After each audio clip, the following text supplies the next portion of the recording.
Vor 2500 Jahren war Xerxes der König der Meder und Perser.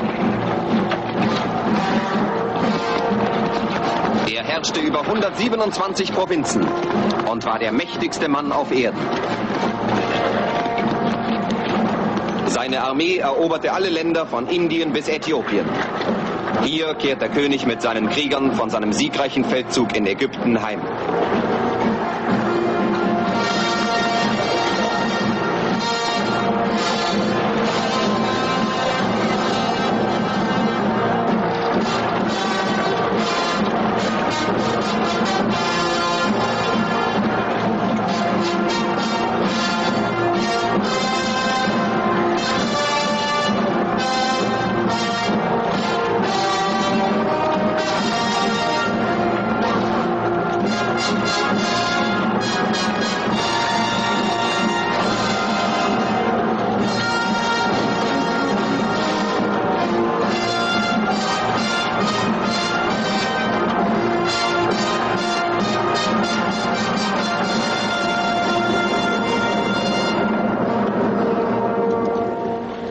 Wir werden da drüben unsere Zelte aufschlagen. Wir haben noch 2 Tagesmärsche bis Susan. Soll ich einen Boten schicken, der die Rückkehr meines Königs meldet? Das wäre unklug. Meine Widersacher hätten dann Zeit, sich eine Maske aufzusetzen. Aber es ändert nichts. Es gibt einen, der die Maske immer trägt. Schick deinen Boten.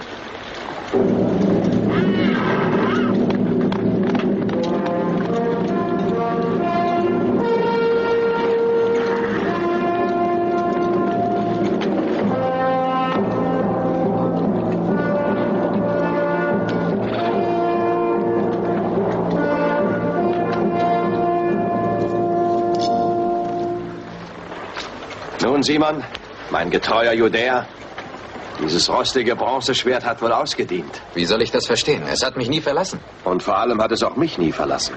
Denn in deiner Hand hat es mein Leben gerettet. Dennoch hast du ein besseres verdient.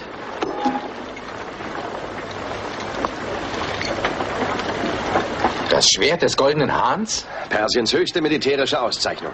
Du kannst nach Hause gehen und wenn du dich ausgeruht hast, nehme ich dich zur Belohnung in meine Ehrenwache im Palast zu Susan. Was? Ich soll in die königliche Ehrenwache? Meine Braut wird vor Freude keine Worte finden. Deine Braut? Sie ist ein Mädchen aus meinem Dorf. Wir werden, bevor ich nach Susan gehe, noch heiraten. Oh.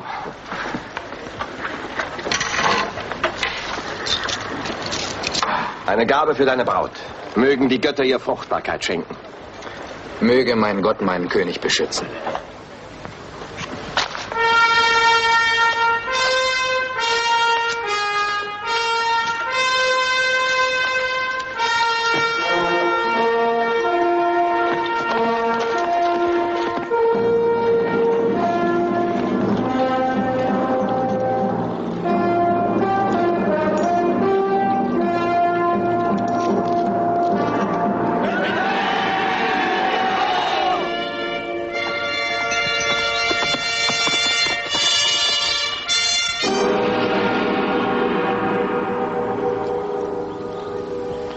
In sein Haus, hab doch ein Herz. Das wäre gegen den Willen Hamanns. Er ist der oberste Würdenträger. Er will nur alle die warnen, die sich den Steuerabgaben widersetzen. Haman versündigt sich damit gegen Gott.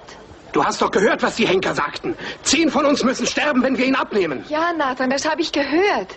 Aber du sollst nicht die Menschen fürchten, du sollst den Zorn Gottes fürchten. Schneid ihn ab, dann können sie ihn begraben.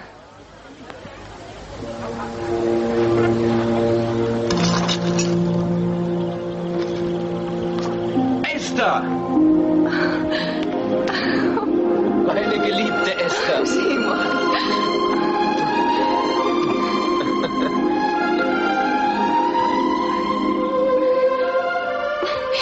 Es wird niemand mehr gehängt, Esther, denn der König ist wieder zurück. Er ist gerecht. Er hat mich ausgezeichnet und mich berufen, in seinem Palast zu dienen. Ach, Simon, wie kannst du sagen, dass der König gerecht ist? Während er die Feinde niederwirft, wird sein Volk hier von seinen eigenen Männern bekämpft. Weiß der Löwe, der nach Beute jagt, was seine Jungen tun, während er fort ist? Du vergisst, dass der Löwe sehr gefährlich ist. Ach, könnten wir doch nur in unsere wirkliche Heimat nach Juda gehen. Der König von Persien herrscht auch über Juda. Wie kannst du Juda deine Heimat nennen, wo du es überhaupt nicht kennst? Wir sind in Persien geboren. Unsere Heimat ist, wo wir leben. Wir beten zwar zu unserem eigenen Gott, aber Xerxes ist unser König. wirst zugeben, dass er großzügig ist. Dies ist sein Geschenk für dich. Erkauft er sich deine Ergebenheit mit Geschenken? Ich finde es sehr schön. Aber sein Volk wird geknechtet und es verhungert. Er gab es dir mit blutbefleckten Händen.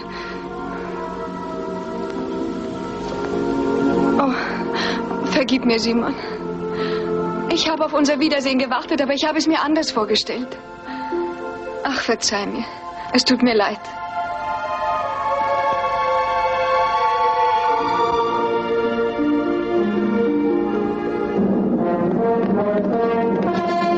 Der König naht mit seinem siegreichen Heer. Der Bote des Königs! Öffnet das Tor!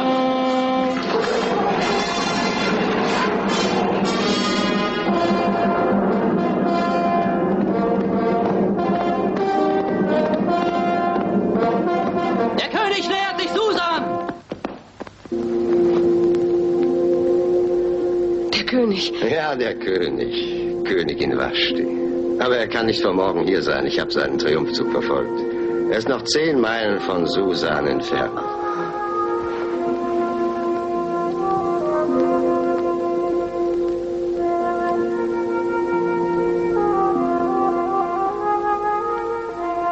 Das Heer ist noch nicht einmal in Sicht.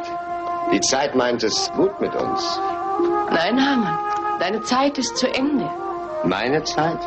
Unsere Zeit, falls das deinem Stolz mehr schmeichelt. Es sieht so aus, als ob du ihn verabschieden wolltest. Den nächsten König der Perser. Ich weiß genau, wie ehrgeizig du bist, Hamann. Umso weniger verstehe ich dein Verhalten. Der König hat auch nur 2 Augen, er kann nicht alles sehen. Und ein kleines geheimes Bündnis mit mir würde dir nützlich sein. Für mich würde es ebenso nützlich sein wie für dich, meine liebe Vashti. Niemand kann behaupten, dass der Oberste im Lande seinem König nicht gut gedient hat während seiner Abwesenheit. Sowohl politisch als auch privat. Du hast nicht Unrecht, Prinz Hamann. Wenn ich falle, wird dein Kopf ebenfalls fallen. Aha. Aber was ist mit deinen anderen Liebhabern? Die diversen Vergnügungen meiner Königin bleiben nicht geheim. Meinst du, dass jemand gegen mich aussagen würde? Kein Mensch geht freiwillig mit offenen Augen in den Tod. Wenn ich den König erst wieder in meine Arme geschlossen habe, wessen Worten wird er dann mehr glauben? Da hast du recht, Vashti. Die Göttin der Schönheit hat dich verschwenderisch mit Reizen bedacht. Und der königliche Purpur kleidet dich gut. Darum trag ihn so lange wie möglich. Königinnen kommen und Königinnen gehen. Stammen deine Wunschträume vielleicht von diesen Pulvern, mit denen du dich berauschst, wie alle wissen?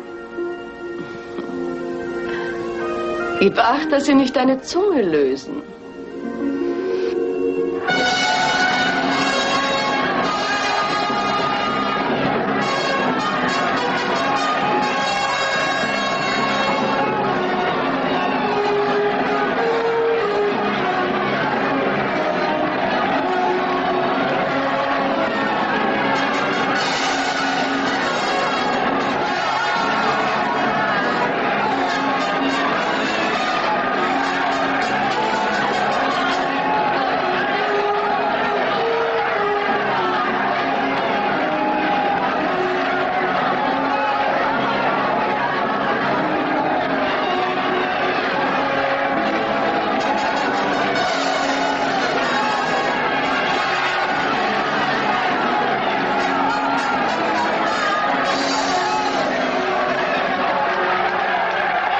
König von Medien und Persien. Lebe der König!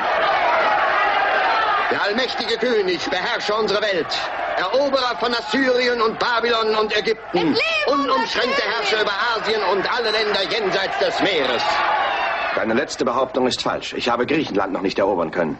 Das ist nur noch eine Frage der Zeit, mein König. Genug, genug. Spare diese Lobreden für mein Grab. Das werde ich tun, Herr. Du willst mich also überleben? Du weißt, für dich bin ich jederzeit bereit zu sterben, mein König. Das weiß ich. Nun zu dir, mein General Klydrates. Wie sieht es in der Armee aus, die in Persien geblieben ist? Sie wartet auf deine Befehle, mein König. Wo ist Fürst Mardochai? Herr, Er ist der einzige der Räte, dessen Unterstützung ich nicht hatte. Ich glaube, er fühlt sich niemandem verpflichtet. Keine Menschen. Außer seinem unsichtbaren hebräischen Gott.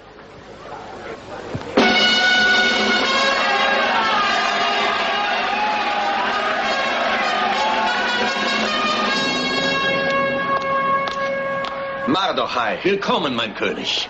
Willkommen wieder daheim in Susan. Ich sehe, mein König ist wohlauf. Und ohne eine Verwundung. Jawohl, Mardochai, ohne eine Verwundung. Dank deinem Freunde Simon, der mir mein Leben gerettet hat, als die Feinde mich zu Boden rissen und töten wollten. Ich habe ihn mit hohen Ehren belohnt. Mein tapferer Simon. Auch ich werde ihn hoch belohnen. Ich gebe ihm meine Nichte zur Frau. Du bist ein gütiger Mensch, Mardochai. Deshalb habe ich auch während der Begrüßung deine Gegenwart vermisst. Ich dachte, es ist besser zu beten, anstatt meinem König zuzujubeln, wie alle die anderen. Der Gott, den du verehrst, ist zwar unsichtbar, aber deine Gebete hat er erhört. Seine Werke sind ohne Zahl. Und ich glaube, er hat dich dazu ausersehen, all die Grausamkeiten Prinz Hamans zu beenden. Seine Maßnahmen werde ich persönlich überprüfen. Ich empfinde keine Zuneigung für ihn, aber ich brauche ihn. Er ist übereifrig, jedoch äußerst tüchtig. Aber lass uns von erfreulicheren Dingen sprechen. Von Königin Vashti. Sie hat doch hoffentlich meinetwegen nicht zu viel geweint. Sie ist immer noch überwältigend schön. Und ihre Stimmung? Ist sie noch so heiter wie immer? Mardochai, ich habe dich das Auge des Königs genannt. Schatzmeister meiner persönlichen Angelegenheiten. Mein allwissender Mardochai. Also, was hast du zu berichten? Nichts, gnädiger Herr. Mein Blick dringt weder in die Gemächer deiner Gemahlin, noch in deinen Harem, Herr.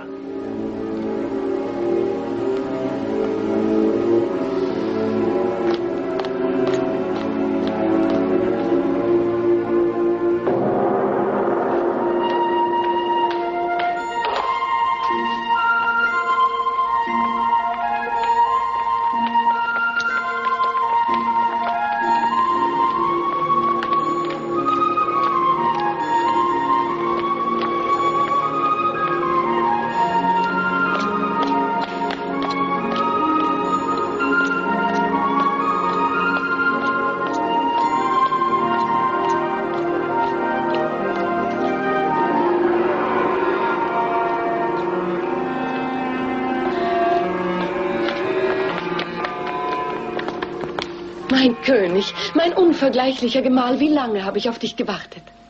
Ehebrecherin. Was? Du bist ja von Sinnen. Nein, wenn ich von Sinnen wäre, würde ich dich töten. Du hast mit deiner Verderbtheit meinen Palast geschändet. Jemand muss dein Herz mit Lügen vergiftet haben. Es ist wahr. Es sind keine Lügen. Die Krieger, die im Lande blieben, sprechen davon. Männer, die den Tod kennen.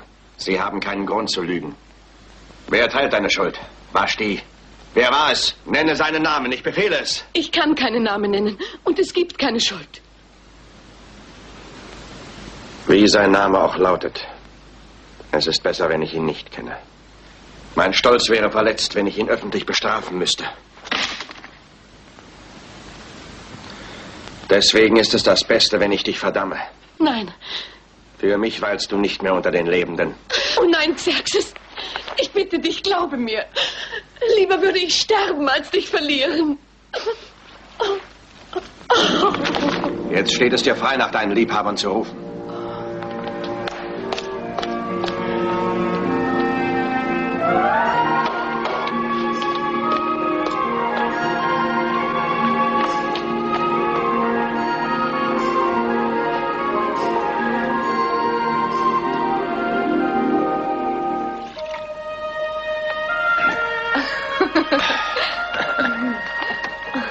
Samuel? Danke.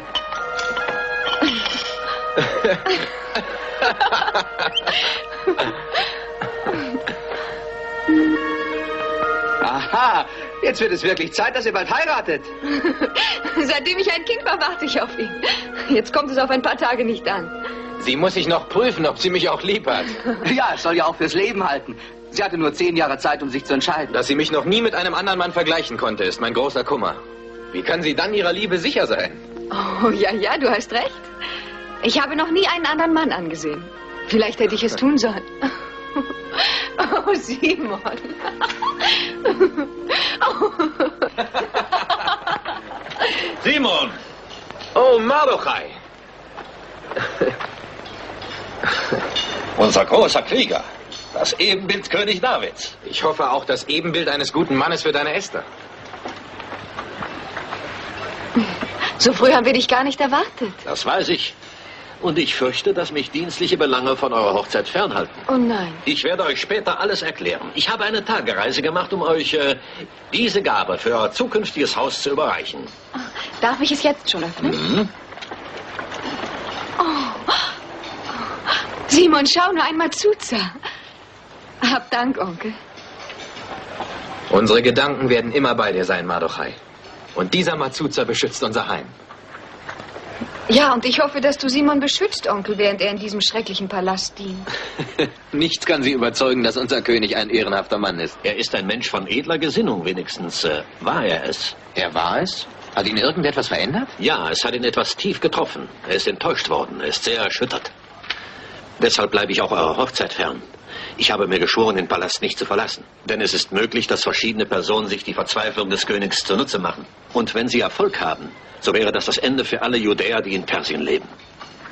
Der König ist ein unglücklicher Mensch. Trotz seiner majestätischen Größe würde er, glaube ich, euch beneiden.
Wer ist das Weib, das Klagelaute wie eine hungrige Wölfin von sich gibt? Zweifellos eine Buhlerin des Klydrates. Nein, nein.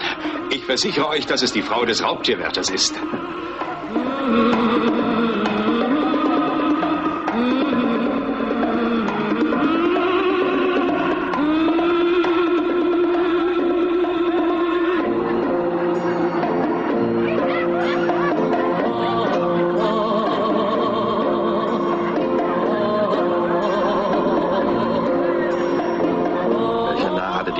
Dieses klägliche Schauspiel zu bieten.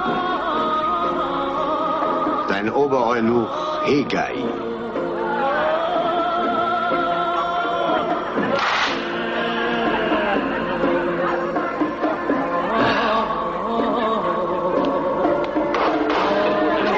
Verschwinde!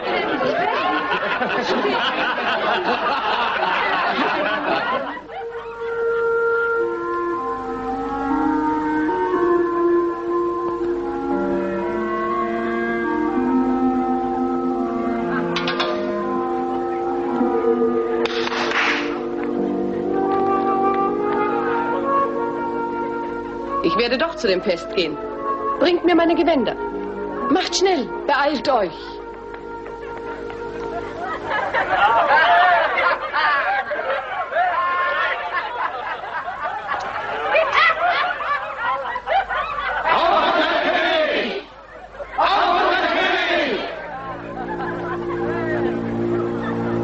Unser edler Judäer hat anscheinend etwas dagegen, dass mein König sich amüsiert.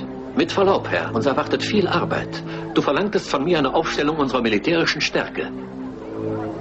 Es scheint mir, dass die weite Reise ins Innere des Landes dich sehr angeregt hat. In der Tat, ich glaube, selbst unseren König würde solch eine Reise beeindrucken. Hier in Susan vergisst man zu leicht, dass es noch Menschen gibt, die mit kleinen, bescheidenen Freuden glücklich sind. Diese Menschen haben ihren inneren Frieden und können herzhaft lachen, trotz allem Verdruss und aller Unterdrückung. Wer sind diese Menschen, von denen du redest? Ach, ich weiß schon, deine hebräischen Landsleute. Wir verehren den Gott Israels, ja, aber wir gehören zu euch.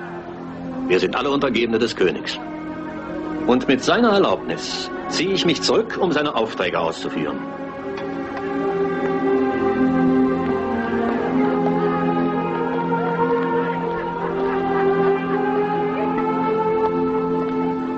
Sage mir, Mardochai, sind wir für einen Feldzug gegen die Griechen genügend gerüstet? Das Heimatheer des General Klydrates zählt genau 100.000 Mann zu Fuß und 60.000 berittene Krieger. Gut.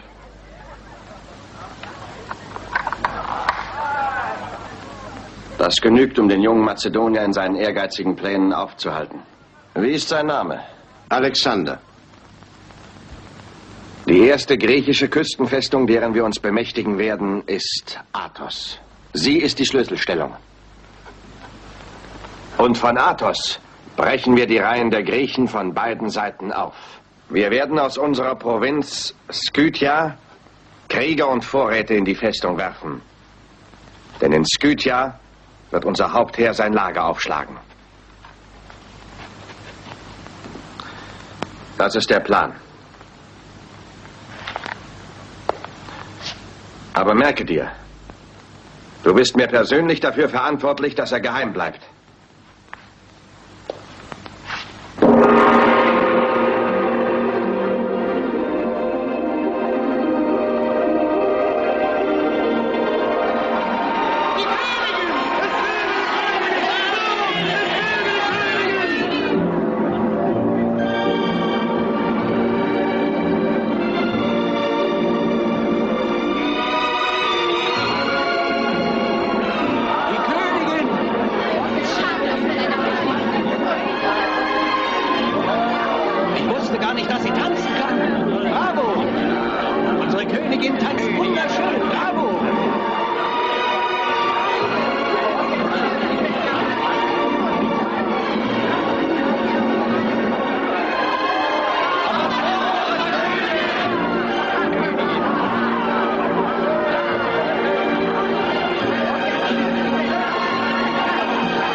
Nach den persischen Gesetzen wird eine Königin schwer bestraft, wenn sie sich des Thrones unwürdig erweist. Die Entscheidung liegt bei dir.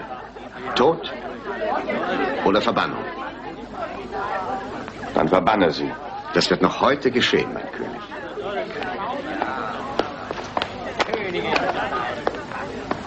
Ich schicke sie wieder zu ihrem Stand zurück.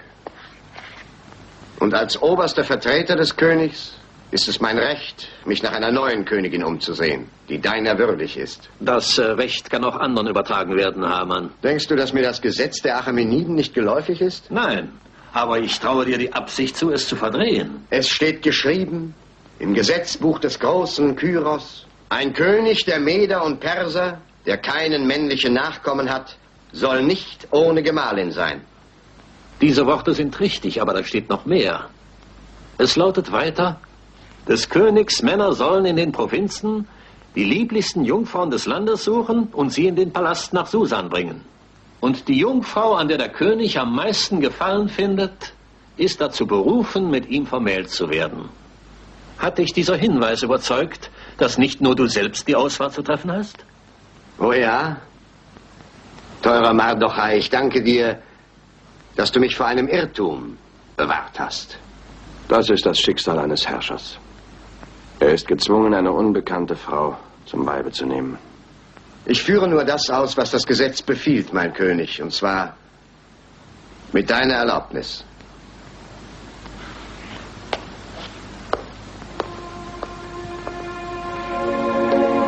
Du hast von glücklichen Menschen gesprochen, die du auf deiner Reise ins Innere des Landes getroffen hast.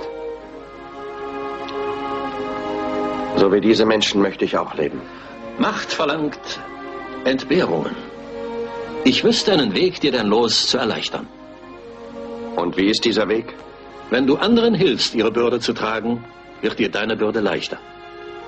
Das Glück, das brauchst du nicht in der Ferne zu suchen. Das musst du in deinem Inneren finden. Es kann vielleicht eine Weile dauern, bis du es gefunden hast.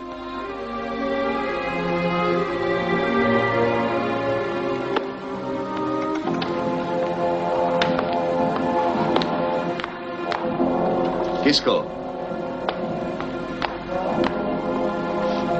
Geh schnell in das Haus meines Weibes Keresh. Sag ihr, ich warte hier auf Sie. Ja, mein Herr. Ich komme, um deine Zypernmeine zu probieren. Dann ist noch etwas zu erledigen, das bedeutend wichtiger ist. Und das hat mit der Königin Vashti zu tun. Jawohl, Herr.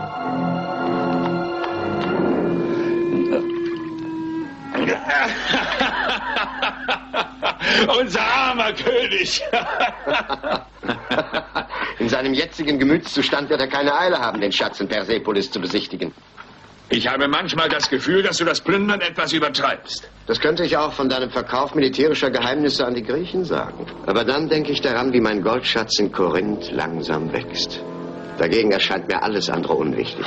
Wir haben keine Aussicht, dass unsere Unternehmungen gelingen, solange wir den König am Leben lassen. Es gibt viel geeignetere Orte als Susan. Für das, was du vorhast. Du wirst einen finden, wenn du dich in Geduld fasst. Und dann herrsche ich über Persien. Als Verbündeter Alexanders. Aber bis dahin treibt uns doch dieses Spiel bis an den Rand des Abgrunds. Oh nein, nein, nein. Denn falls der König Wind davon kriegen sollte, habe ich bereits einen Sündenbock bei der Hand. Wen? Mardochai und all seine judäischen Siedler in Persien.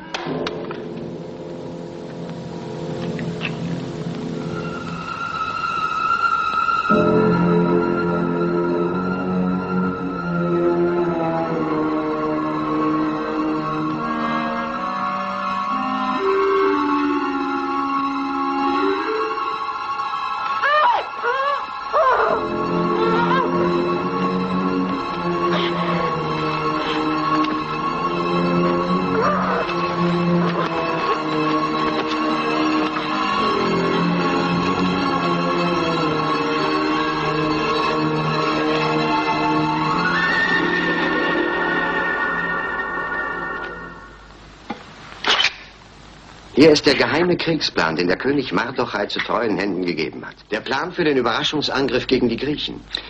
Ich habe ihn aus dem Gedächtnis aufgeschrieben. In Griechisch. Und dazu noch eine Botschaft in Hebräisch, die recht verräterisch klingt. Ich bewundere dich, Hamann. Du nimmst die Tafel am besten an dich, Glydates, bis sich der Verdacht gegen uns richtet. Und dann sage ich dir, was wir mit den... Keresh. Mein Gebieter hat mich rufen lassen? Tritt näher, meine Teure. Sieh sie dir an. Die zukünftige Königin von Persien. Willst du mich verspotten, Hamann? Die Braut des Königs muss jungfräulich sein. Ich habe nie gehört, dass eine Konkubine noch jungfräulich ist. Trotzdem wird sie Königin, Glydates. Du wirst es sehen. Sie wird in die Geschichte eingehen. Denn wenn der betörende Duft einer Rose Gefallen erregt, wird niemand danach fragen, wer ihre Blätter geknickt hat. Deine einzige Liebe ist die Gefahr, Hamann. Und eines Tages wirst du darin umkommen. Schicke ihn weg. Mein furchtsamer General, ich erteile dir einen königlichen Befehl. Erfülle das Gesetz, bring die Jungfrauen her. Leg keinen besonderen Wert auf Anmut oder Vollkommenheit. Denn diejenige, die die Krone tragen wird, ist schon so gut wie gewählt.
Nehmt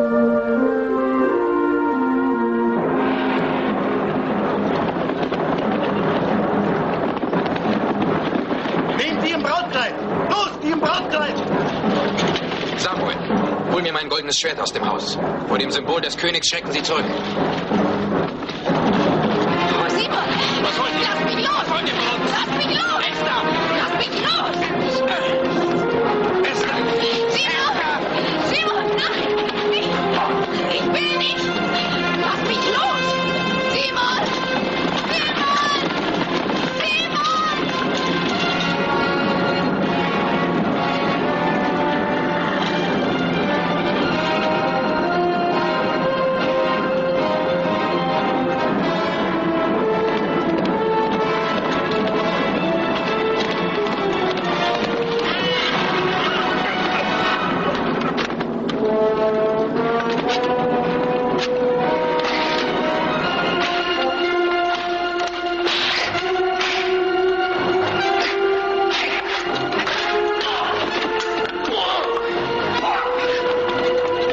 Iret und um deinetwillen, halt ein!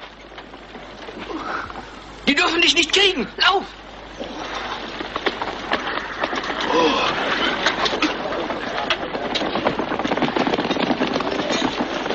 Ein Judäer wollte mich ermorden. Folgt ihm! Bringt ihn mir aber lieb!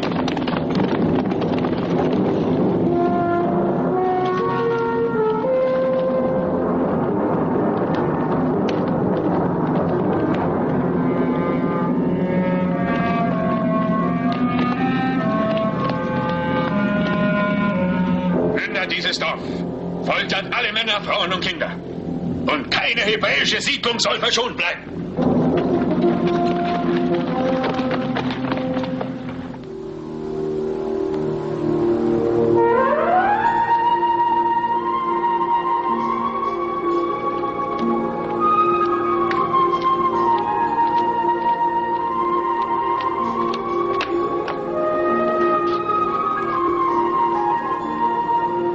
Einige weilen hier, die mir nicht gerade einen jungfräulichen Eindruck machen. Es sind aber doch recht hübsche Mädchen darunter, die den Beifall des Königs finden werden. Er ist immer noch ziemlich durcheinander. Und ich habe die Pflicht dafür zu sorgen, dass er das Leben wieder lieben lernt. Natürlich, Prinz Hamann. Also, ich wähle jetzt die Mädchen aus. Siehst du die Schwarze dort am Springbrunnen? Und die Blonde mit der durchsichtigen Haut der Tscherkessinnen. Auch das Mädchen, das auf dem Kissen sitzt. Deine Wachen werden sich ihrer annehmen. Und dann bringst du all diese Mädchen zum Lager der Krieger. Das hat keinen Zweck, Prinz Hamann. Hegai, der Eunuch, ist ein scharfer Wächter. So, aber ein paar Leute hast du bestimmt, auf deren Leben du nicht allzu viel Wert legst. Ja. Ich habe 3 neue Rekruten, die nicht mal ihr Essen wert sind. Die sind sicher fremd hier, umso besser. Lass sie kommen. Sie sollen sich amüsieren. Und schnappt man sie, dann kannst du sie als üble Verführer anprangern. Ich finde sie ganz schön. Ja, ich auch. Ich möchte nur wissen, was... Nur die 10 bezauberndsten Jungfrauen werden dem König vorgeführt, damit er unter ihnen wähle. Und morgen werde ich euch begutachten.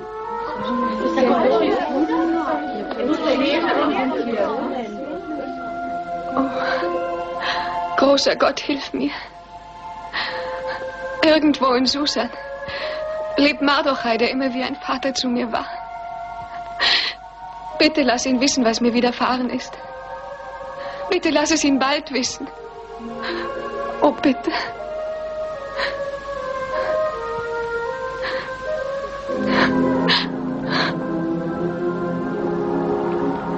Esther.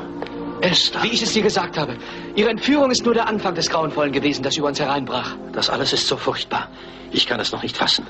Ich werde mich darum kümmern, aber zunächst muss ich Esther suchen. Simon hofft, dass sie durch deinen Einfluss auf den König wieder freikommt. Nein, er ist nur mit seinen eigenen Sorgen beschäftigt und hat für nichts Interesse. Und Hamann, der oberste Würdenträger, ein Mann der Falschheit und Verderbtheit, reißt jetzt mit aller Kraft die Herrschaft an sich. Mardochai, dann muss ich also jetzt Simon sagen, dass keine Hoffnung besteht.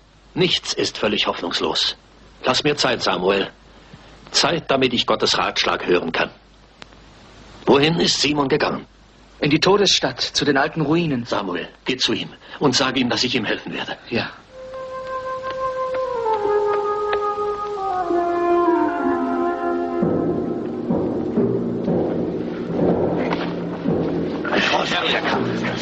Los, nieder mit ihm!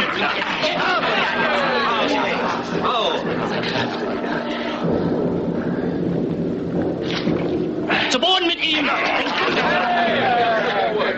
Wirf ihn wieder! Syriac, du bist der kräftigste von uns. Wirbel ihn über die Schulter und wirf ihn zu Boden. Er soll sich wehren, so gut er kann. Das sei ihm für den nächsten Kampf mit mir eine Lehre. Wie in alten Tagen. Das war die beste Zeit. Diese wilden, harten Jahre. Unter glühender Sonne. Wir haben in der Wüste gekämpft. Und die Heerscharen unserer Feinde zerschmettert. Meine braven, tapferen Krieger. Ein König, dem fast die ganze Erde ergeben zu Füßen liegt. Aber richtig wohl fühlt er sich nur hier bei uns. Nein, loslassen! Los! Loslassen!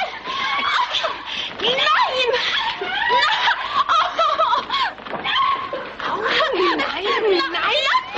Lass mich! Ich will nicht! Lass mich los! Lass mich! Lass mich los! Halt!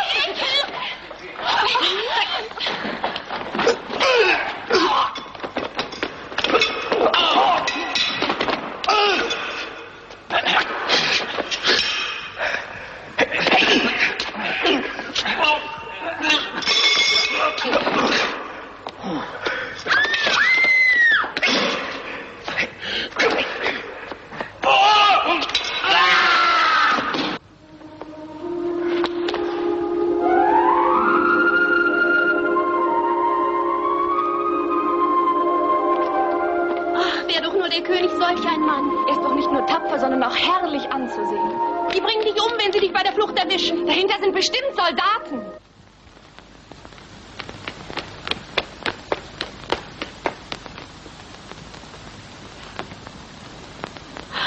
Onkel Mardochai, wo ist Simon?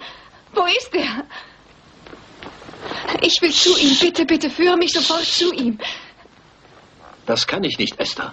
Er hat den General des Königs angegriffen und jetzt hetzen sie ihn wie ein wildes Tier. In unserem Dorf haben sie geplündert und die Menschen misshandelt. Und nicht nur in unserem Dorf. Keine jüdische Siedlung ist verschont worden.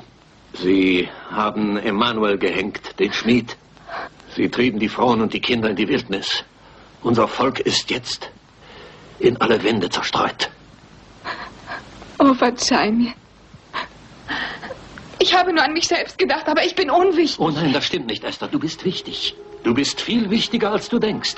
Vielleicht hat Jehova dich auserwählt, deine Brüder und Schwestern zu retten. Denn mit Güte kann man das Schwert des Bösen zerbrechen. Denke immer daran, Esther.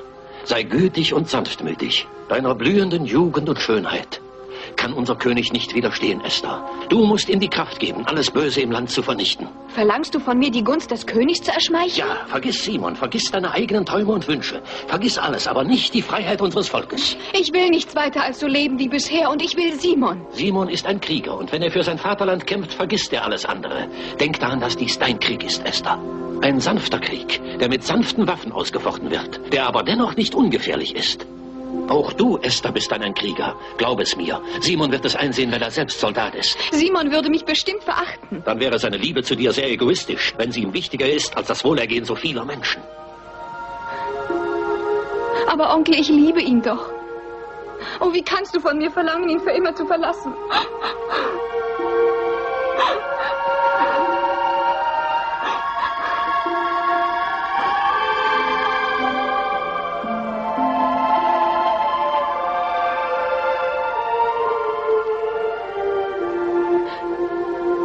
Falls mich der König wählen sollte, bleibe ich doch die gleiche. Ich kann keine falschen Gefühle heucheln. Nein, du bleibst so, wie du bist. Aber vor etwas muss ich dich warnen. Lass niemanden wissen, welchem Volk du angehörst. Denke immer daran, dass wir von zahllosen Feinden umgeben sind. Oh, führe mich, mein Gott. Führe mich und geleite mich.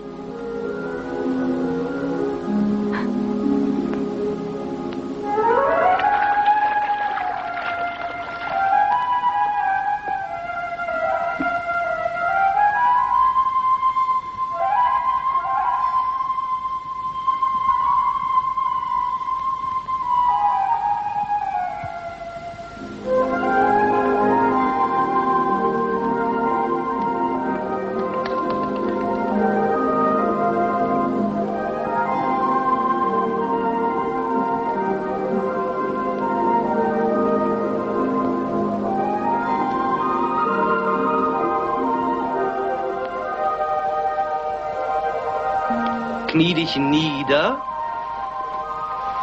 verbeuge dich aber langsam. Ja gut, erhebe dich jetzt und warte auf des Königs Entscheidung. Jetzt wollen wir das wiederholen. Kniet nieder, verbeugt euch langsam, langsam. Gut. Und jetzt erhebt euch wieder. Langsam.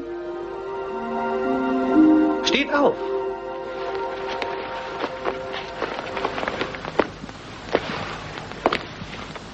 Ah, ein weißes, schlichtes Gewand. Von welcher Einfachheit? Hast du es gewählt? Ja. In der Tat, man möchte denken, dass du keinen Wert auf die königliche Krone legst. Voll kindlicher Bescheidenheit. Welch eine Augenweide. Das zeugt von Anmut und Tugend, die belohnt werden muss. Bringe mir den goldenen Mantel her. Und ihr Täubchen dürft euch ausruhen.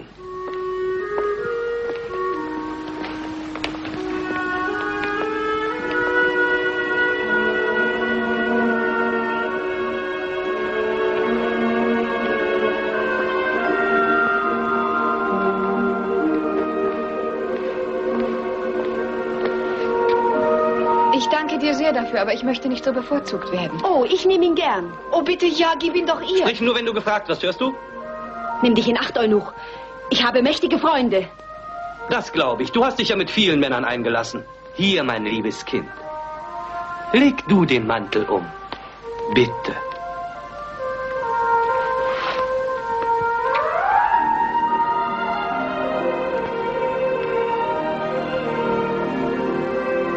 Bist du wahnsinnig? Ich habe dich gesehen und gehört. Deine spitze Zunge wird alles verderben. Verzeih mir, mein Herr. Aber ich fürchte, dass die in dem goldenen Mantel mir gefährlich wird. Mehr als die anderen. Sie wird dir nicht im Weg sein. Du brauchst nur auf mich zu hören. Ja. Die Mädchen müssen durch die Vorräume des Harems gehen, wenn sie heute Abend dem König vorgestellt werden. Und dort findest du eine kleine Tür, die verschlossen ist. Öffne sie. Wie denn? Es ist ja hier wie im Gefängnis. Ach, es ist gleich Ruhezeit. Sogar Hegai wird sich zurückziehen. Los, los jetzt!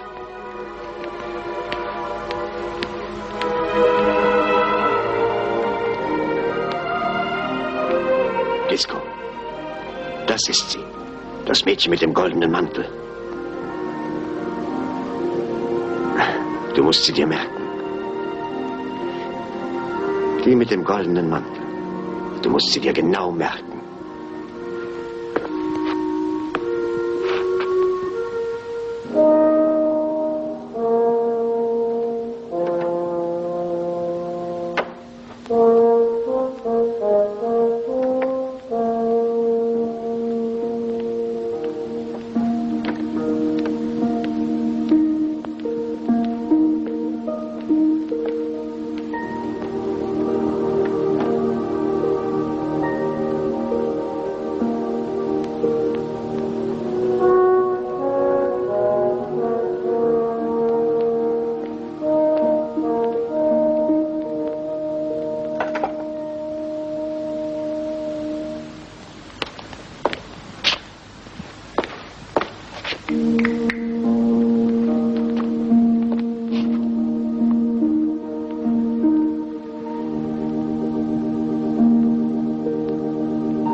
Dieser Misserfolg wird meinen Ruf noch völlig ruinieren, aber es hilft nichts, wir müssen weitermachen.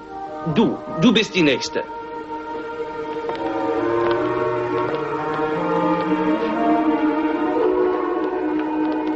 Was soll das heißen? So eine Unverschämtheit. Der Mantel wird deine schlechte Seele auch nicht verdecken.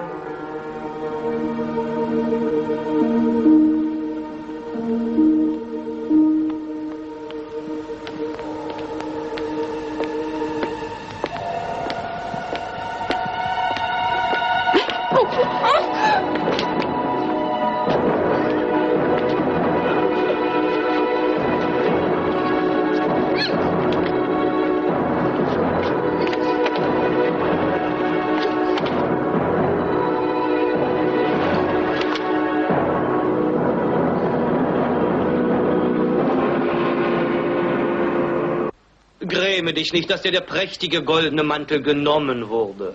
Nichts kann den König beeinflussen in seiner Abneigung gegenüber ehrgeizigen Frauen. Welch eine Verschwendung von Schönheit. Die reizendsten Mädchen aller Provinzen und nun schickt man sie wieder nach Hause, um Ziegen zu melken. Nach Hause? Wohin denn sonst? Ihr seid Untertanen des Königs, frei wie alle anderen Menschen. Diese Vorstellung war selbstverständlich nur eine Frage des Gehorsams. Geh, mein liebes Kind, und lebe wohl.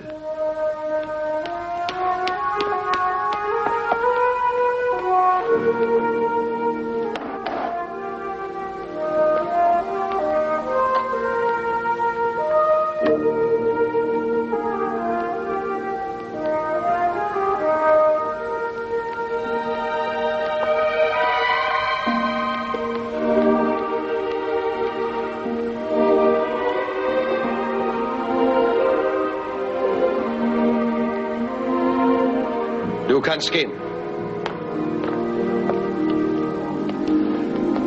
Warte.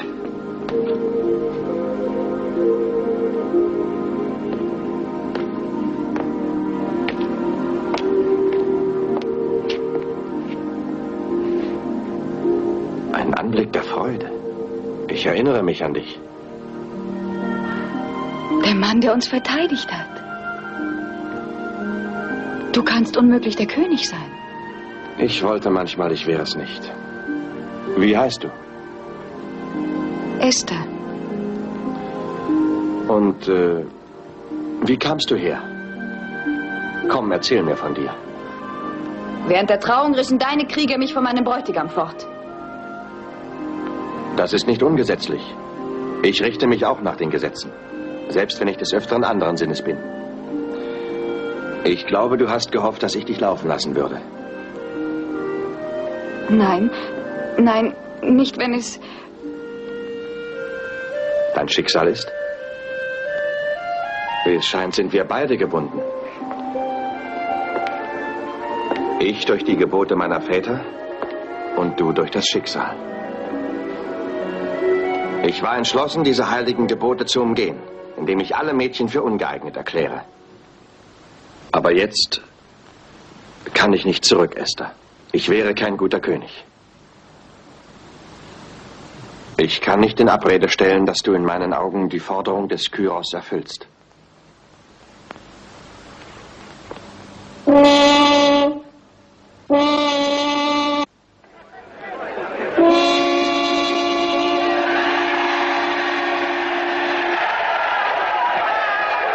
Ich wähle dich, Esther, aber ich befehle nicht. Ich bitte dich, eine Weile hier zu bleiben.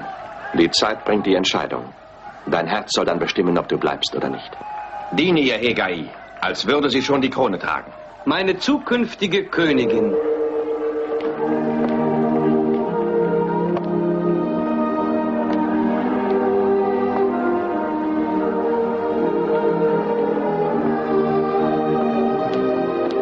Darf ich fragen, auf wen die Wahl des erhabenen Königs gefallen ist? Auf ein Mädchen namens Esther.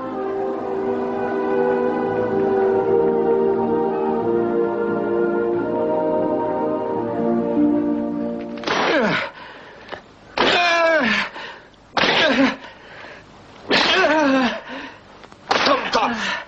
Idiot! Du Ausbruch der Dummheit!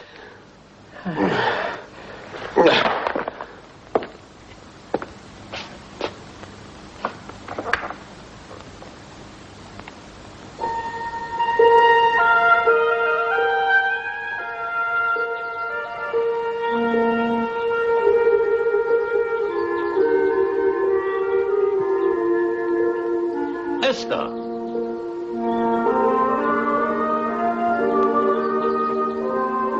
Ich komme gerade vom König. Jetzt kann er wieder lachen.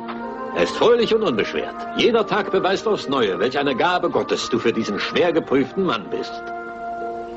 Aber ich fürchte für deine Sicherheit, Esther. Der König ist ein feinfühlender Mensch. Ihm gefällt nicht nur deine frische Natürlichkeit und Schönheit, sondern auch deine Aufrichtigkeit. Gerade diese Eigenschaften binden dich auch an Simon. Wenn der König von dieser Bindung etwas merkt, wäre es nicht undenkbar, dass er gegen dich eingenommen wird und sich vielleicht von dir abwendet. An die Gefahr glaube ich nicht, Onkel Mardochai. Bis jetzt war er nur freundlich und gütig zu mir. Ich kenne ihn besser als du. Ich weiß, wie unerbittlich er sein kann. Du siehst ihn bloß als Mann unter Männern und weißt nicht, dass ich meinen König mit den Augen einer Frau sehe. Oh, so eine eifrige Verteidigungsrede ist vermutlich Zuneigung.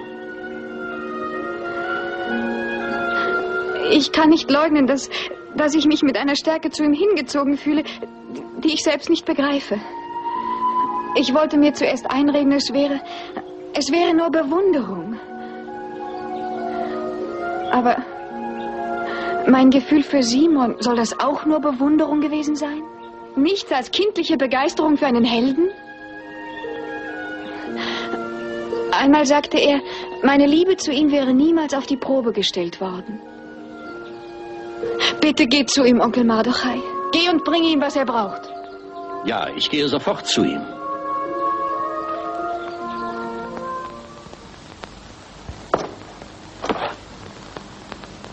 Wie kannst du es wagen, hierher zu kommen? Ist das die Begrüßung für einen obersten Würdenträger? Ich komme in offizieller Mission. Ich möchte dir ausrichten, dass der König dich zur 10. Stunde besuchen will. Aber da es noch reichlich früh ist, haben wir Gelegenheit, uns kennenzulernen. Bist du wahnsinnig? Das wird dein Unglück sein. Und Xerxes Unglück auch. Wenn du mich zwingen solltest, ihm zu sagen, dass du mich oft genug aufgefordert hast, dir deine einsamen Abende zu verkürzen. Diese Lüge würde er dir niemals glauben. Dieses Spiel hast du von vornherein verloren. Ich bin die Gefahr gewohnt. Also, Esther, bitte. Sei klug und versuche mich nicht zu reizen. Unser König ist glücklich in seinem Glauben an dich. Lassen wir ihm diesen Glauben. Ich will nichts mehr hören. Hinaus oder ich rufe die Wachen. Das wirst du nicht tun. Dann würde ich König Xerxes erklären, dass sein treuer Hamann ein paar Zeugen brauchte. Nein, wir wollen doch vernünftig sein, mein Engel. Wir wollen immer daran denken, dass wir beide, du und ich, aufeinander angewiesen sind. Aber Esther, du willst uns doch nicht alle ins Unglück stürzen. Den König nicht, wenn ich es verhindern kann. Aber ich werde nicht eher ruhen, bis ich dich vernichtet habe.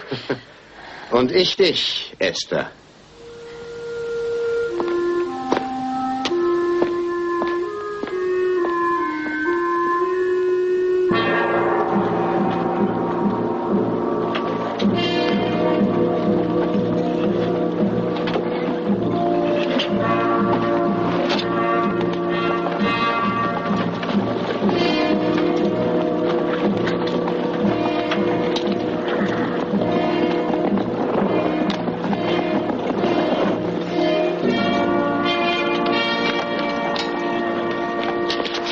goldene Schwert. Der König hat mich rufen lassen. Ich hoffe, er ist nicht in zu schlechter Stimmung. Unser König ist wie verwandelt, seit er eine neue Geliebte hat. Gehe durch den oberen Gang, er führt direkt in den Audienzsaal. Der König hat mir befohlen, eine eilige Botschaft in die Provinz zu bringen. Haltet einen Wagen für mich bereit, falls Eile geboten ist.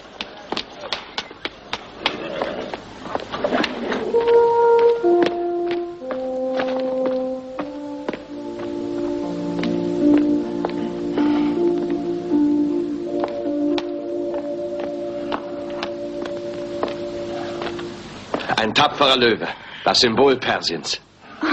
Ich hoffe, dass er zahm ist. Du wirst ihn schon zähmen durch deine Sanftmut.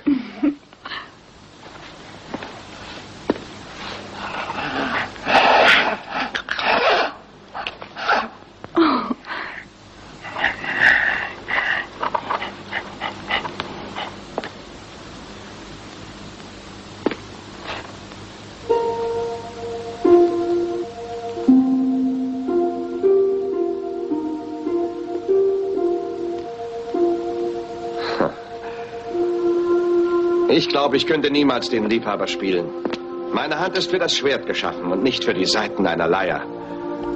Und diese Füße folgen niemals dem Takt der Musik. Sie sind etwas groß, meinst du nicht auch? Früher dachte ich, sie seien gespalten, wie die Hufe des Satans. Viele denken, ich sei der leibhaftige Teufel. Ich bin auch nicht milde mit denen umgegangen, die sich mir widersetzt haben.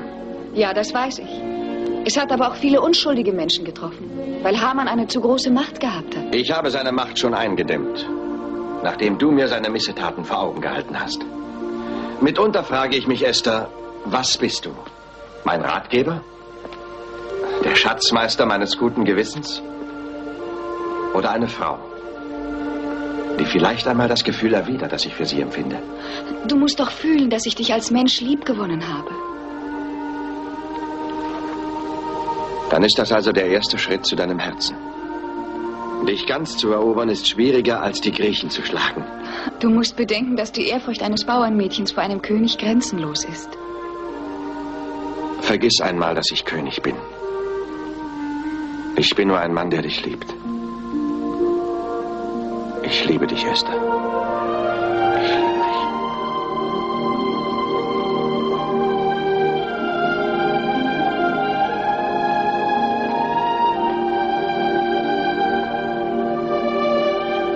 dich. Esther. Esther. Woran denkst du? Als man mich damals aus meinem Dorf weggeholt hat, dachte ich, ich würde dich ewig hassen. Aber seit ich weiß, wie du wirklich bist, fühle ich, dass ich das nicht mehr kann. Ein neues Gefühl ist in mir erwacht. Ein Gefühl, das... Man könnte es mit Liebe bezeichnen. Meine Kuriere sind hier mit Gaben aus Tengis und Nubien. Ich komme wieder.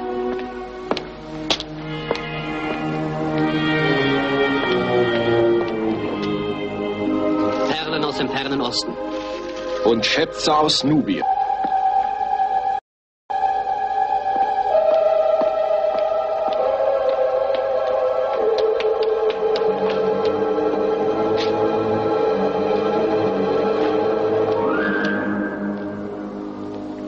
Esther.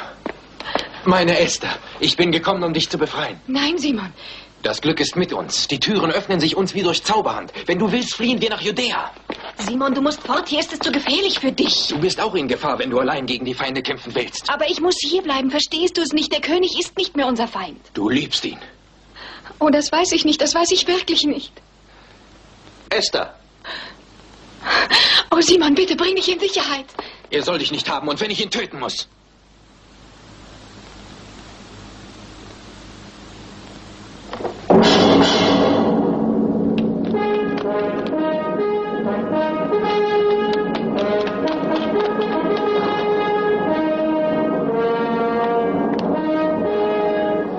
Bist du unverletzt?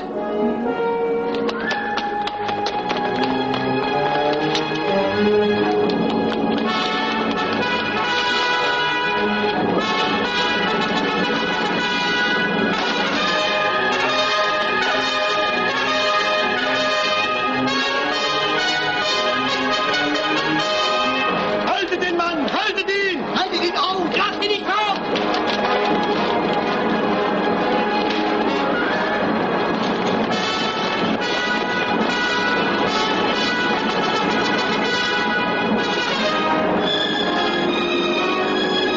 Ich möchte nur wissen, wie dieser Schurke in den Palast gelangt ist.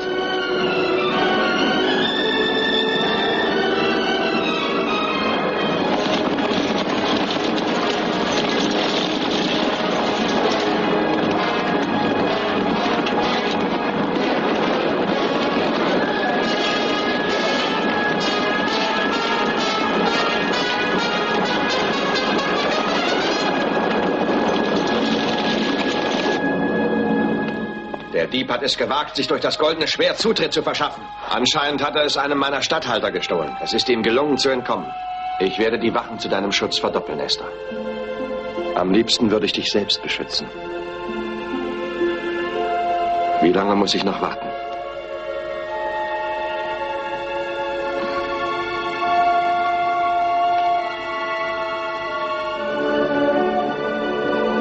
Esther.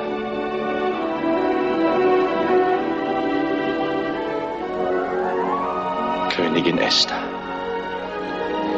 Der Titel Königin ist mir weniger wichtig als der Titel Frau des Xerxes. Dann sei bereit, dich krönen zu lassen. Ich gebe dir mit Freuden alles, was du begehrst. Selbst die Hälfte von Persien. Ich begehre nur die Herrschaft über dein Herz, das voller Liebe und Barmherzigkeit ist. Das besitzt du schon, Esther. Dir gehört mein Herz. Und mein Leben.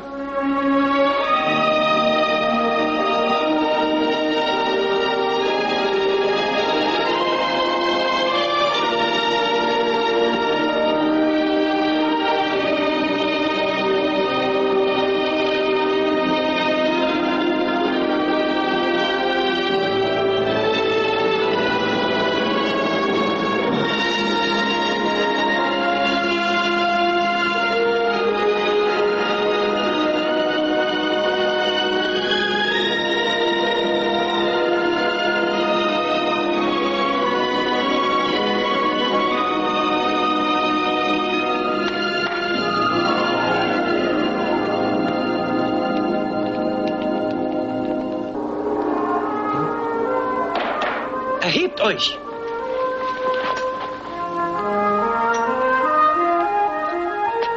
Hegai, sorge dafür, dass die Mädchen in den Winterpalast kommen.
Schwert des Königs Xerxes? Dann hört, was ihr ihm auszurichten habt. Mit diesem Schwert werde ich ihn erschlagen.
Ich habe euch hier versammelt, um Esther zu huldigen, meiner Königin.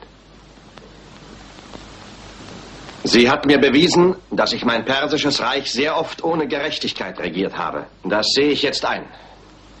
Aus diesem Grunde werden die jährlichen Steuerabgaben nach dem Maßstab von Wohlstand und Armut festgesetzt und nicht mehr nach den bisherigen Sätzen. General Klydrates hat nicht mehr das Recht, ohne vorherige Gerichtsverhandlung ein Urteil zu vollstrecken. Mardochai, unsere wirtschaftliche Lage wird von dem neuen Steuergesetz nicht beeinträchtigt. Ich werde unseren Goldschatz in Persepolis inspizieren und einen großen Teil davon unserer Wirtschaft zuführen. Das ist alles. Meine Edelmänner und Ratgeber, ich übergebe euch hiermit die neuen Gesetze. Ich habe aber nichts gegen eine Aussprache.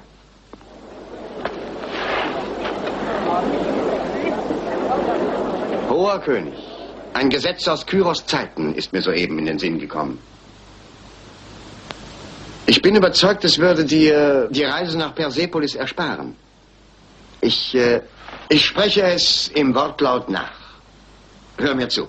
Alle Untertanen Mediens und Persiens, die einem anderen Gott huldigen als unserem Gott Mithras, sind zum Sterben verdammt. Und ihre Güter fallen dem König anheim. Nun, mein König, in den Grenzen deines großen Reiches Persien lebt das Volk der Judäer, die hartnäckig einen fremden Gott anbeten. Und das Gesetz sagt wohl deutlich, dieses Volk muss ausgerottet werden. Mein König, durch deinen Befehl kann ich dieses Volk vernichten und dich um unendliche Schätze bereichern. Oh nein, nein. Das ist ein grausames, unmenschliches Gesetz. Aus einem Zeitalter, in dem noch kein gerechter König auf Persiens Thron saß. Erkläre es für ungültig, ich bitte dich. Hör nicht auf ihn, mein König. Denn dein Ratgeber Mardochai ist ebenfalls Judäer. Mein König, Xerxes! Hört her, Leute! Ein anderes Gesetz sagt, für jeden Menschen, selbst für eine Königin, der eine Beratung des Königs unterbricht, gibt es nur eine Strafe. Und das ist der Tod. Aber es heißt weiter, er bleibt jedoch verschont, wenn das Zepter des Königs auf ihn weist.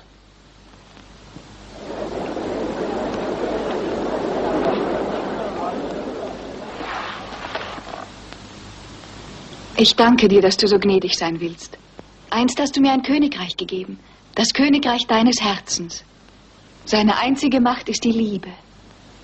Und heute rufe ich diese Liebe zu Hilfe gegen das Unrecht und die Unterdrückung und gegen den Mann, der diese Verbrechen begehen will. Oh ja, ich weiß, du bist der größte König aller Zeiten. Aber ich weiß auch, dass du als tapferer Mann die Schwachen verteidigst. Und dass du viel zu gütig und zu weise bist, um nicht diese Unterdrückungen, Grausamkeiten und Verbrechen zu unterbinden.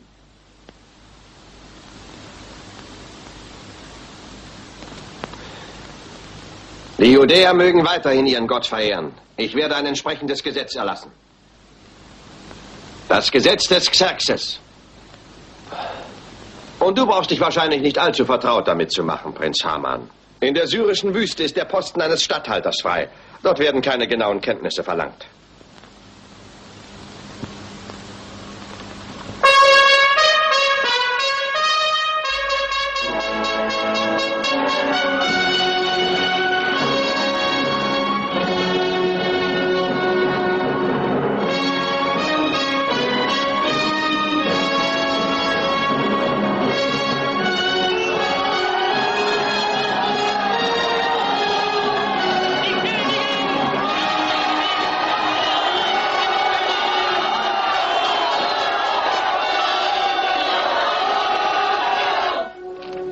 Also er hat tatsächlich die Absicht, mich auf einen Sandhügel nach Syrien zu verbannen.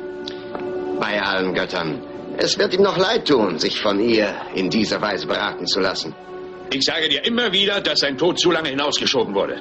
Und ich sage immer wieder, es darf auf keinen Fall in Susan geschehen. Aber du hast doch gehört, dass er demnächst nach Persepolis reisen will. Das wird sich vielleicht noch verzögern. Durch ein bedeutsames Ereignis. Durch die Ausrottung der Judäer? Und die Hinrichtung Mardochais. Sprichst du von den gefälschten Dokumenten? Wann ist es soweit? Wir sind nicht berufen, den Zeitpunkt festzusetzen. Das tun unsere Götter. Das Pur soll entscheiden. Ich bin nie in eine Schlacht gezogen, ohne die Würfel zu befragen.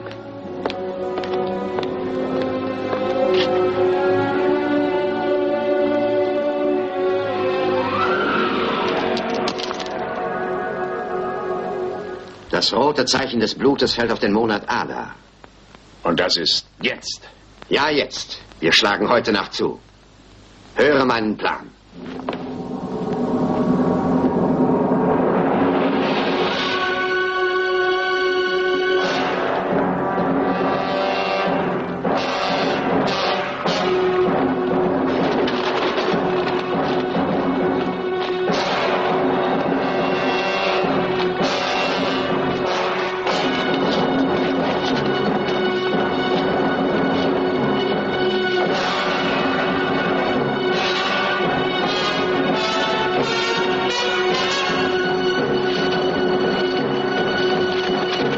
Seht her.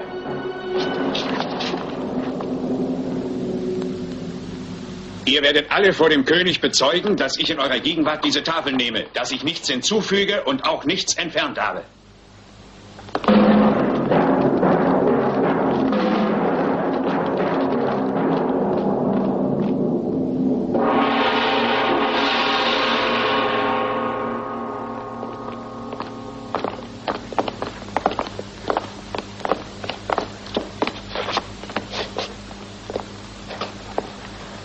Erhabener König, wir haben den Beweis, dass ein Verräter unter uns ist.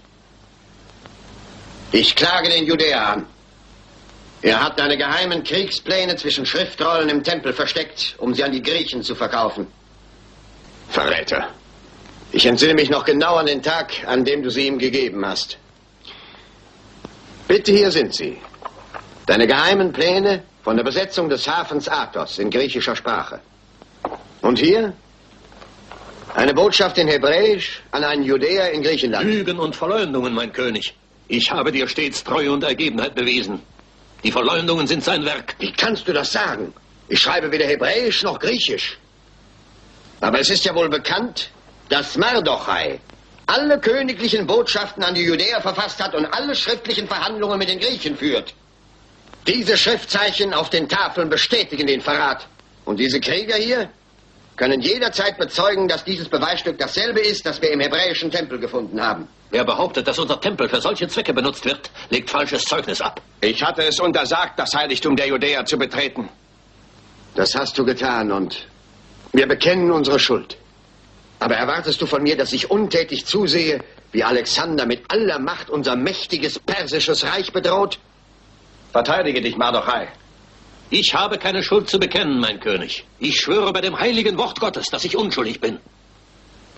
Du erwähnst das heilige Wort Gottes. Welchen Gott meinst du? Meinen Gott. Und der wird mir beistehen. Unsere Götter werden dich vernichten. Ja, unsere Götter, weil wir Perser sind. Und bevor ich dir von diesem Verrat Mitteilung machte, hatte ich die Würfel entscheiden lassen. Denn ich weiß ja, dass mein König unserem Tempel ebenso treu ist wie ich. Ja. Und vielleicht bin ich auch zu vertrauensvoll zu Mardochai und den Andersgläubigen gewesen. Viel zu vertrauensvoll, mein König. Vor allem in der Wahl deiner neuen Gemahlin. Mein König, ich bin mir bewusst, dass ich deinen Zorn herausfordere. Als dein Würdenträger und ergebenster Diener muss ich dich davon in Kenntnis setzen, dass die Königin und Mardochai sich insgeheim getroffen haben. Damit du es weißt, sie ist nur hier, um seinen Judäern zu helfen. Nein, nicht Esther. Esther? Warum sagt er nicht Königin Esther? Das zeigt, wie vertraut sie miteinander sind. Esther, was weißt du von Mardochais Verrat? Hier gibt es nur einen einzigen Verräter und das ist Haman. Er müsste vor einem Gericht stehen, aber vor einem höheren Gericht als hier in diesem Palast. Worte, Worte, Worte.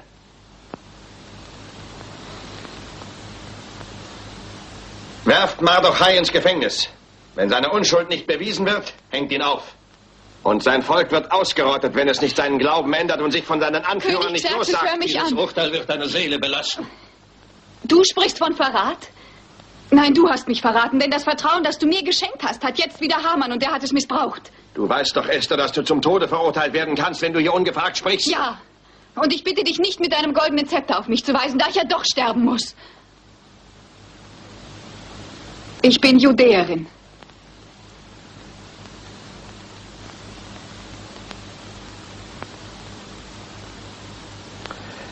Esther, sage dich von deinem Glauben los. Und du wirst leben. Ich spreche für mich selbst. Und für meinen Onkel Mardochai und alle, die meinen Gott anbeten. Wir sind nicht bereit, unseren Glauben zu ändern und werden ihn noch haben, wenn Susan längst in Schutt und Asche liegt und eure Götter vergessen sind. Wegen deiner Entscheidung kann ich dich jedoch nicht hassen, weil ich weiß, dass du wieder von Haman beeinflusst worden bist. Warum ist ihm so viel daran gelegen, dass du jetzt nicht nach Persepolis reist? Warum bringt dir ausgerechnet jetzt vor deiner Abreise die gefälschten Beweise? Hat er Angst vor dem, was du in der Schatzkammer vorfindest? Ich bitte dich, König Xerxes, um meiner Liebe willen, verurteile uns nicht, bevor du in Persepolis gewesen bist. Ich glaube nicht mehr an deine Liebe. Aber vielleicht ist etwas Wahres an dem, was du sagst. Die Vollstreckung des Urteils an Mardochai und den Judäern wird bis zu meiner Rückkehr aufgeschoben.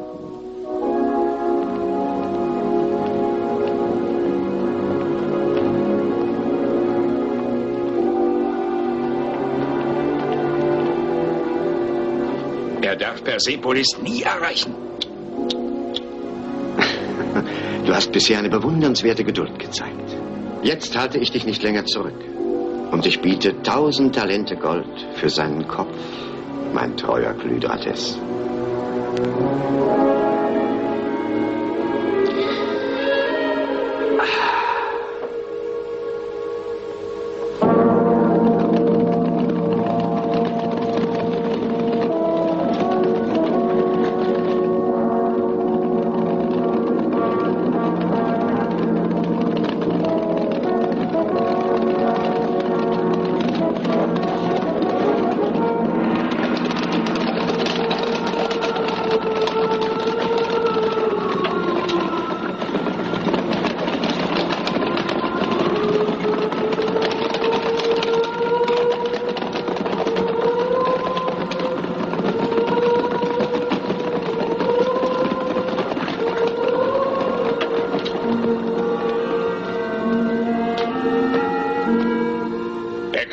Durch diese Totenstadt kommen.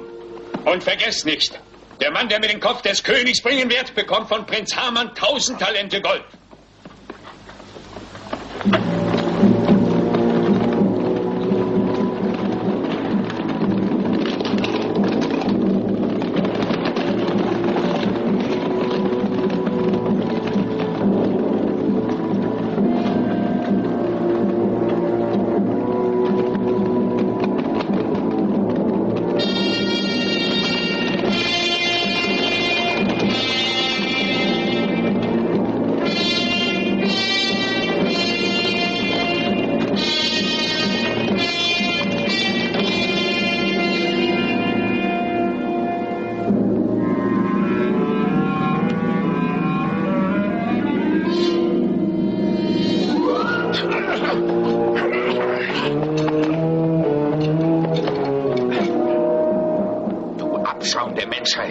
Ich danke der Vorsehung, die dich mir in die Hände gespielt hat.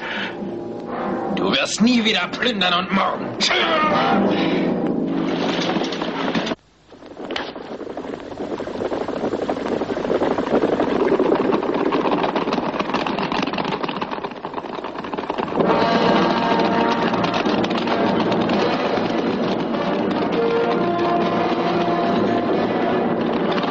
Haltet zurück! Dann greifen wir an!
es nicht für den großen Xerxes eine Überraschung, Feinde zu haben? Mich darfst du auch zu deinen Feinden zählen. Mein Krieger mit dem goldenen Schwert, hast du dich mit meinen Feinden verbündet? Nein, ich führe auf eigene Faust Krieg gegen dich. Ich weigere mich, gegen den Mann zu kämpfen, der mir das Leben gerettet hat. Bist du wahnsinnig? Ja, vielleicht. Das wärst du auch an meiner Stelle, wenn ein König seine Macht missbraucht, um dir während der Trauung die Braut zu stehlen.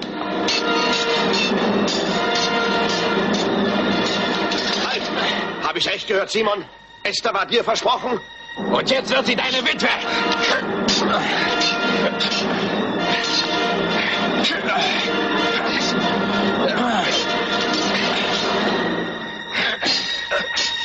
Halt! Wenn du es willst, gebe ich Esther frei. Sie hat mich nie geliebt. Sie hat nur ihrer Sache gedient. Das ist nicht wahr. Ich bin eines Nachts bis zu ihr vorgedrungen. Ich erwartete dich dort mit dem Schwert in der Hand. Sie hat dein Leben meinem vorgezogen und schlug Alarm. Dann bist du das damals gewesen. Sie liebt nur dich und keinen anderen. Hilfe! Hilfe! Das ist Klyratis, der dich hinterrücks überfallen wollte. Ich habe eine alte Rechnung mit ihm beglichen. Hilf mir doch! Hilfe! Hilfe! Hilfe! Mein König, vergib mir, hilf mir doch. Mach den Schmerzen ein Ende. Ja, das tue ich. Aber vorher wirst du mir noch die volle Wahrheit sagen. Ich werde alles sagen. Und ich spreche die Wahrheit. Haman, dem du so vertraut hast, war der Anstifter all dieser Verbrechen gegen dich. Wir sollten dich ermorden. Er hat den Staatsschatz in Persepolis gestohlen und die geheimen Dokumente an die Griechen verkauft. Die Beweisstücke, die Mardochai belasten, hat er auch gefälscht. Und er hat auf euer königliches Haupt einen Preis gesetzt.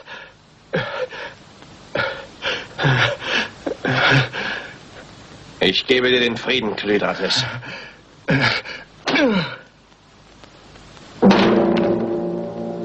Und ich habe Esther, Mardochai und alle verdammt und Hamans Willkür überlassen. Verdammt? Sie sind in Gefahr. Wenn nicht... Hier. Hier gebe ich dir das Siegel meines Königreiches. Während ich meinen Truppen folge, wirst du nach Susan reiten.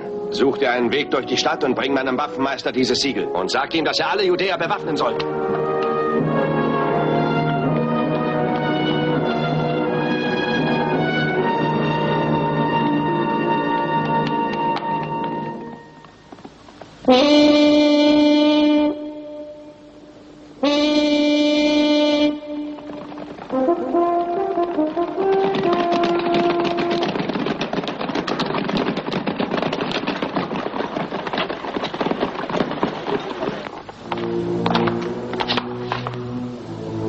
Heute ist für die Judäer der Vorabend des Sabbat. Sie werden sich in ihren Tempeln versammeln. Osman, sorgt dafür, dass sie ihn nie wieder verlassen.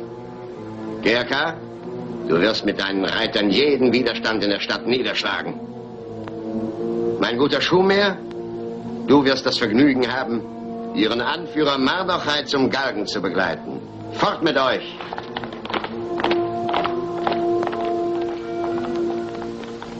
Gisco, die Königin. Ja, mein Herr.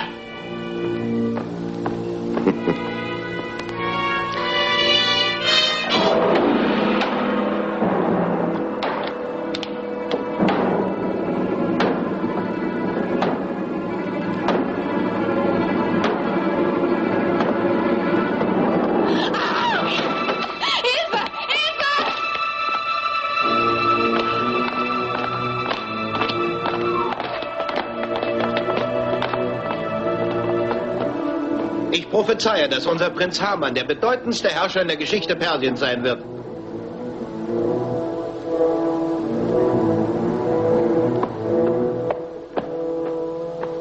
Mein Herr, ich habe wieder versagt. Du Dummkopf, aber mach dir keine Sorgen. Die Tore sind geschlossen, niemand kann die Stadt verlassen. Oder betreten.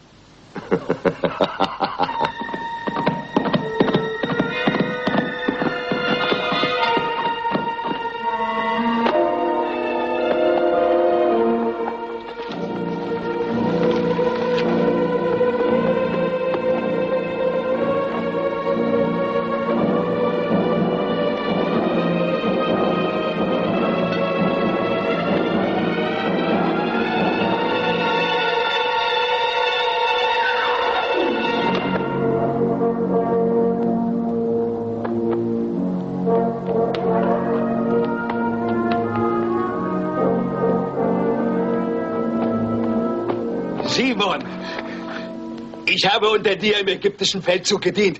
Ich bin jetzt in Susans Schmied. Tobias, ich habe vom König den Befehl, das Volk zu bewaffnen. Sind noch viele von unserer Truppe hier? Genug, um die Stadt zu verteidigen, mein Hauptmann. Ruf sie zusammen. Kommt alle zum Marktplatz. Es gibt auch noch andere hier in Susan, keine Krieger. Aber die können auch eine Keule schwingen oder Axt. Die bewaffnen wir auch. Und schick jeden von ihnen zum Tempel. Gut.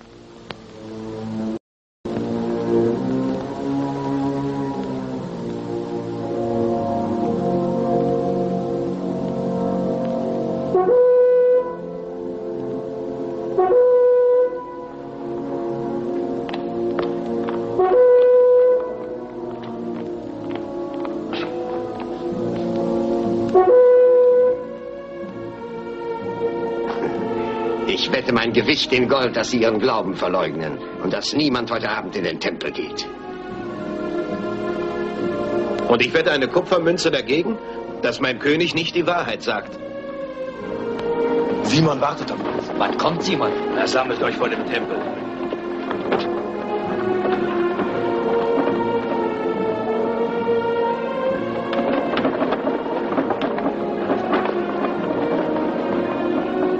Sie versammeln sich wie die Schafe, die man ins Schlachthaus treibt.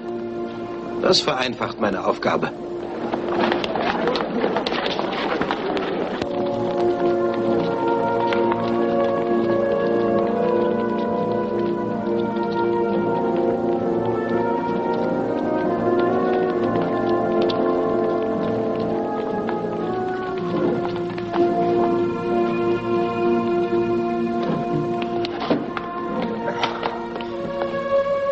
Du und du, schließt die Türen.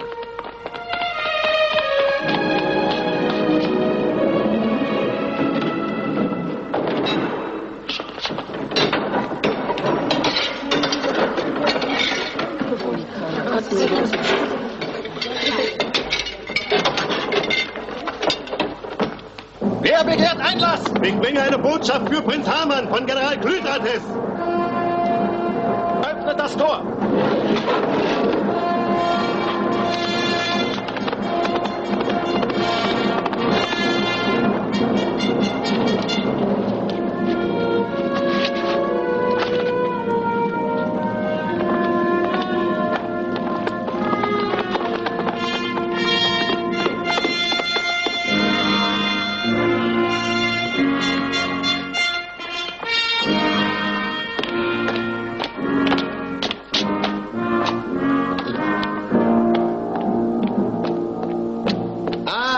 Botschaft des Klydrates.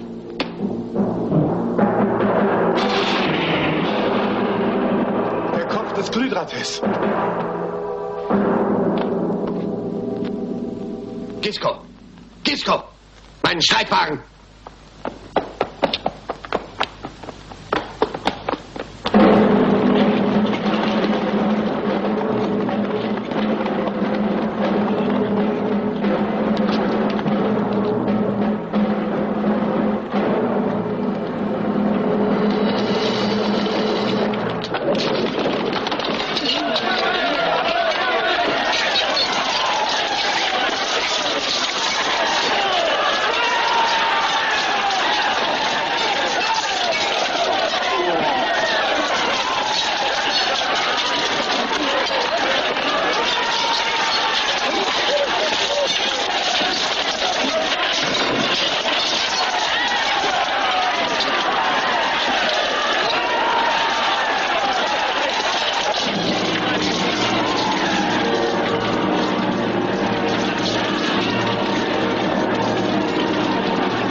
Ergreift ihn!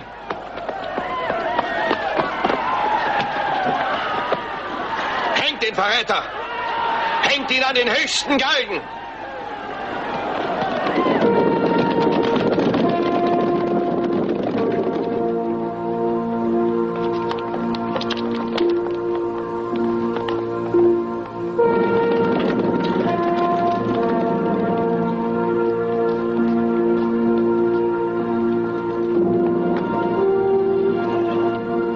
Der Israeler Held wird weder ruhen noch rasten.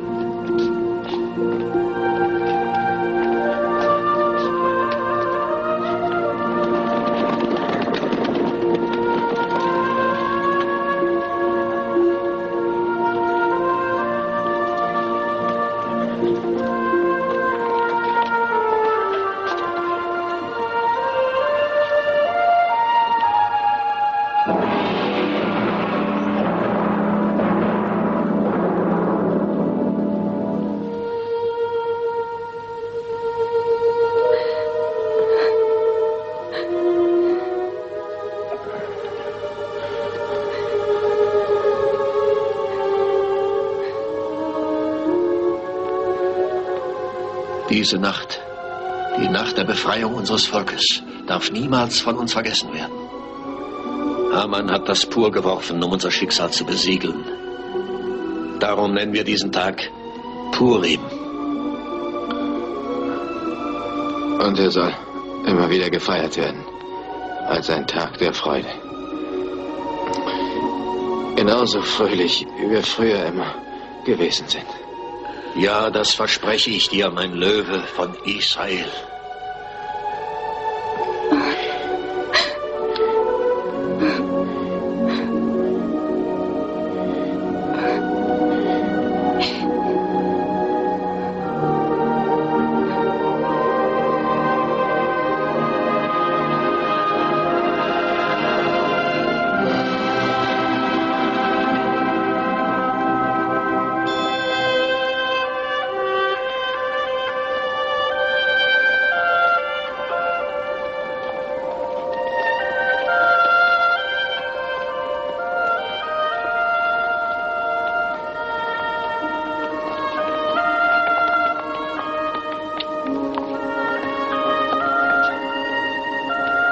Das erste Purimfest. Genauso wie Simon es sich gewünscht hat. Für uns alle geht das Leben weiter. Simon sah dich nicht gern traurig. Und er wollte es auch nicht, dass du den König betrübst. Allerdings stellte der König es dir frei zu leben, wo du willst. Es war jedoch sein Wunsch, dass du zu ihm zurückkehren solltest. Als du es nicht getan hast, ist er in den Krieg gezogen, weil ihm nichts mehr am Leben gelegen war. Hast du etwas Neues über den Feldzug gehört? Ja. Die Perser wurden von den Griechen in die Flucht geschlagen. Und für ihn ist eine Niederlage schlimmer als der Tod.